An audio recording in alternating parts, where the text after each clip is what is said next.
মেয়েদের জীবনটা কেমন সত্যিই অদ্ভুত না? যে বাড়িতে জন্ম নিলে, বড় হলে, যে মানুষগুলো তোমাকে পৃথিবীর আলো দেখালো, আজকে তোমার শ্বশুরবাড়ি যাওয়ার দিনে তাদের সমস্ত ঋণ শোধ করলে কিনা এক মুঠো ইঁদুর মাটি দিয়ে। জানি না এই নিয়মগুলো কে বা কারা বানিয়েছিল, তবে বর্তমান পরিস্থিতিতে দাঁড়িয়ে বিয়ের বেশ কিছু নিয়মকে আমার কেমন বোকা বোকা লাগে। তার মধ্যেই কনকাঞ্জলিটা একরকম বলতে পারো। আর হ্যাঁ, কন্যাদানের ব্যাপারটা তো ভুলেই গেছিলাম। কন্যা কি সত্যিই কোনো দানের বস্তু বা দানের বিষয়, যে কন্যাকে দান করা হয়? কিন্তু এখনও দিনের পর দিন ধরে মানুষ কন্যা দান করে, আর কনকাঞ্জলির মতো বোকা বোকা নিয়মও পালন করে। বিয়ে করতে যাওয়ার আগে বলে আমি নাকি দাসী আনতে যাচ্ছি। তো যাই হোক, আমরা সমাজে বাস করি, তো সামাজিক বেশ কিছু নিয়ম আমাদেরকে মেনে চলতে হয়। তো খুব স্বাভাবিকভাবে এই নিয়মগুলোও তার মধ্যেই পড়ে। জানি না কখনো এরকম নিয়মের পরিসমাপ্তি ঘটবে কি না। বাই দ্য ওয়ে, কথায় কথায় তো আমি ইন্ট্রোটাই দিতে ভুলে গেছি।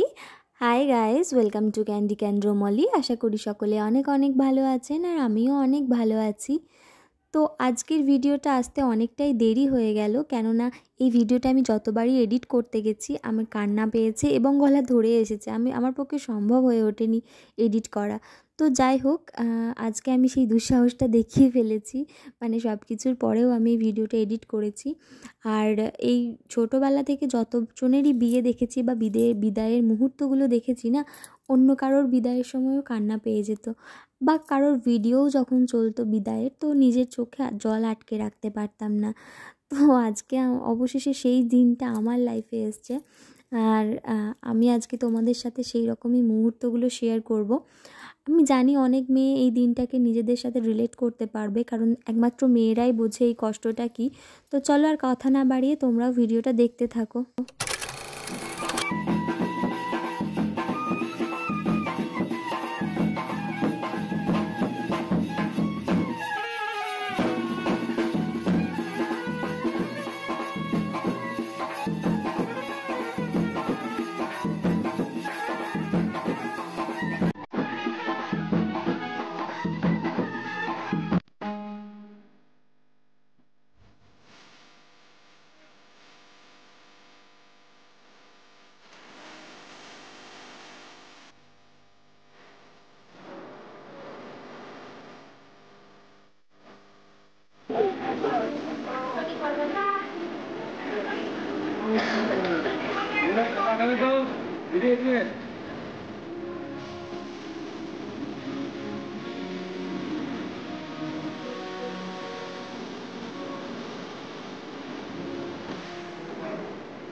আসো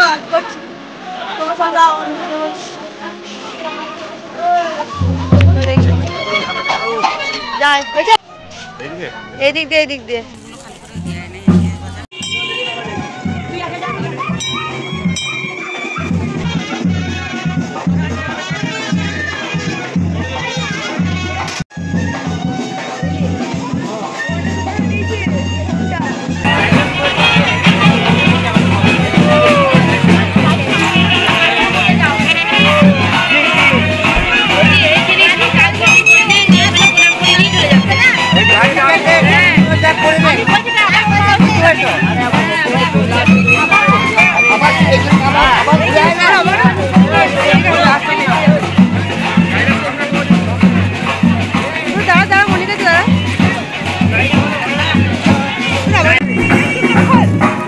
Go, go, go, go.